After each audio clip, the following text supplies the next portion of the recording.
हर हर महादेव दोस्तों today we will talk about Bihar. आज हम बिहार के बारे में बात करेंगे। आजकल वहां पर इलेक्शन चल रहे हैं, सो हर एक टीवी चैनल्स पर बिहार के पॉलिटिकल पार्टीज, राजनेताओं, मीडिया कर्मियों, विश्लेषकों आदि का बहस करना और चिल्लाना देखने को मिलता है। और हम इसी से वहां के सांस्कृतिक, आर्थिक और सामाजिक ताने बाने को समझने की कोशिश भी करते हैं।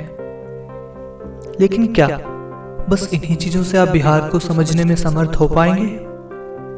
नहीं। अगर सही मायने में बिहार को समझना है तो इसके अर्थ को समझिए, इसके विरासत को समझिए। बिहार का ही एक बदला हुआ रूप है। प्राचीन काल में यहाँ पर बहुत अधिक मात्रा में बौद्ध विहारों के होने के चलते इस समूचे भूमि को विहार के नाम से जाना जाने लगा और यही कालांतर में बिहार कहलाने लगा। दोस्तों, भगवान श्री राम को रामायण के चौपाइयों में अजर बिहारी कहा गया है, जिसका अर्थ होता है अमंगल को हरने वाले। इसी तरह भगवान श्री कृष्ण को श्री बांके बिहारी और कुंज बिहारी कहकर पुकारा जाता है। दोस्तों, बिहार का अपना एक महान, गौरवशाली और समृद्ध संस्कृति रही है। बिहार को 3 प्रमुख प्राचीन राज्यों को मिलाकर बनाया गया है, जिनका वर्णन हमारे प्राचीन ग्रंथों में भी मिलता है। 3 प्रमुख प्राचीन राज्य हैं मगध, मिथिला और अंग प्रदेश। मगध अपने महान राजाओं, सम्राटों के लिए जाना जाता है, जैसे अजातशत्रु, जरासंध, धनानंद, सम्राट चंद्रगुप्त मौर्य और अशोक आदि। इसी प्रकार मिथिला अपने ज्ञान विज्ञान के लिए जाना जाता है। महाराजा जनक, माता सीता, वैदिक ऋषियों याज्ञवल्क्य, गौतम एवं ऋषि पत्नियां गार्गी, कात्यायनी आदि। वर्तमान में मिथिला क्षेत्र का कुछ भाग नेपाल में है, कुछ झारखंड में, शेष बिहार में। तीसरा अंग प्रदेश। यह प्रदेश दुर्योधन द्वारा सूर्यपुत्र कर्ण को भेंट स्वरूप दिया गया था, इसीलिए दानवीर कर्ण को अंगराज भी कहा जाता है।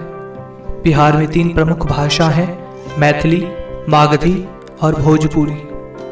अब हम बात करेंगे बिहार के महान सुपुत्र और इसके सुपुत्रियों का, जिन्होंने न कि केवल भारत अपितु समस्त विश्व को महानतम ज्ञान विज्ञान धर्म आदि की शिक्षा दी।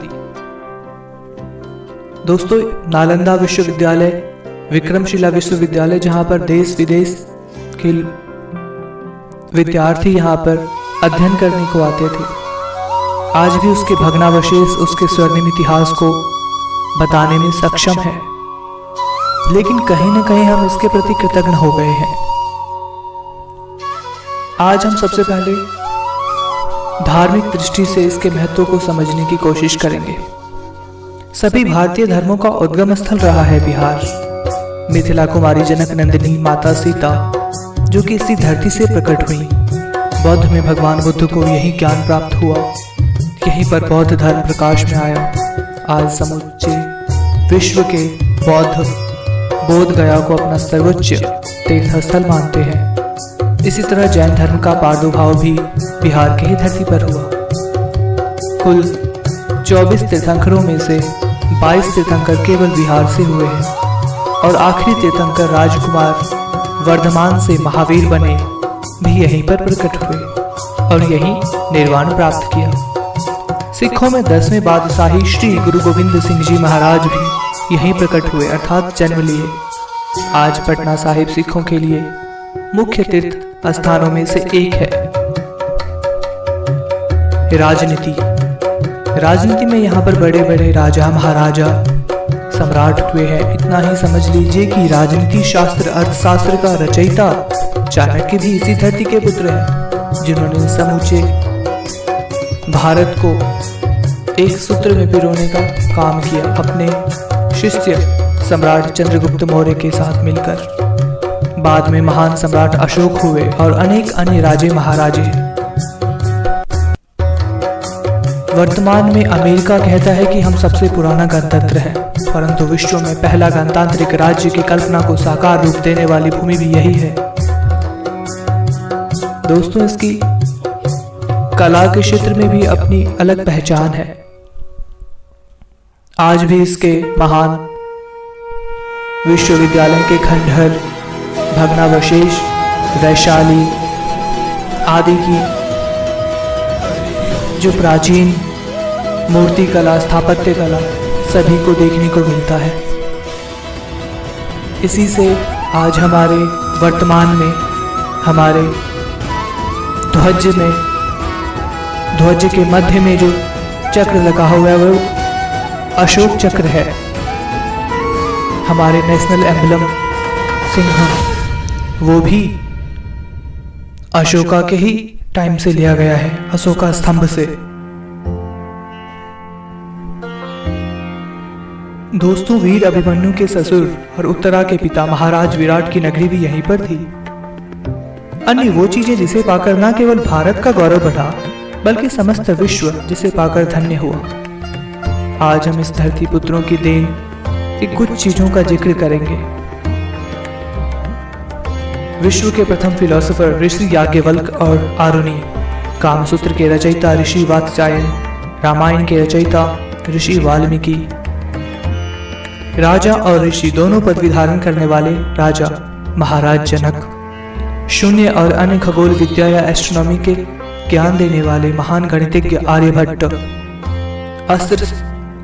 अर्थशास्त्र के रचयिता चाणक्य, विश्व का पहला सर्जन ऋषि सुश्रुत, विश्व का पहला नॉवेल कादम्बरी के रचयिता बाणभट्ट और उनके मरणोपरांत उनके अधूरे काम को उनके पुत्र भूषण भट्ट ने पूरा किया। इस प्रकार कादम्बरी विश्व का पहला नॉवेल हमारे सामने आया। विश्व का प्रथम जीवनी बायोग्राफी लिखने का काम भी इसी धरती पर हुआ, इसी धरती के पुत्र ने किया। बाणभट्ट थे वो। उन्होंने सम्राट हर्षवर्धन के जीवन गाथा को लिखा जिसे हर्षचरितम कहा जाता है। प्राचीन बिहार में महिलाओं की स्थिति का अनुमान भी हम इसी से लगा सकते हैं कि पंच महासतियों में अहिल्या, द्रौपदी, सीता, तारा, मंदोदरी तथा पंच महासतियों में से 2 महासती माता सीता और अहिल्या यहीं पर हुई हैं।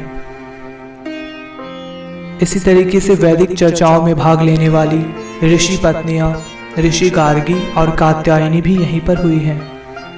आदि गुरु शंकराचार्य के साथ शास्त्रार्थ करने वाले महान विदुषी महिला देवी भारती थी। अपने पति प्रकांड पंडित मंडन मिश्रा के बाद उन्होंने उनके साथ शास्त्रार्थ किया।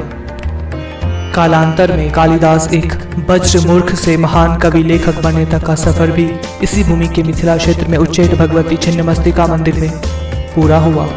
उन्हें ज्ञान की प्राप्ति हुई। दूसरे महान शिव भक्त लेखक, कवि और गायक विद्यापति हुए, जहां माना जाता है कि स्वयं सच्चिदानंद स्वरूप भगवान शिव ही उनके गायक से प्रसन्न होकर छद्म रूप धरकर उनके यहाँ पर चाकरी करने आए। अतः ऐसे पुण्य समृद्ध और गौरवशाली भूमि पर हम सभी को नाज होना चाहिए और है भी। दोस्तों, अब हमें कोशिश करनी चाहिए कि एक बार पुनः हम इसके महानतम भविष्य के लिए कार्य करें। जय हिंद दोस्तों, जय भारत, नमस्कार।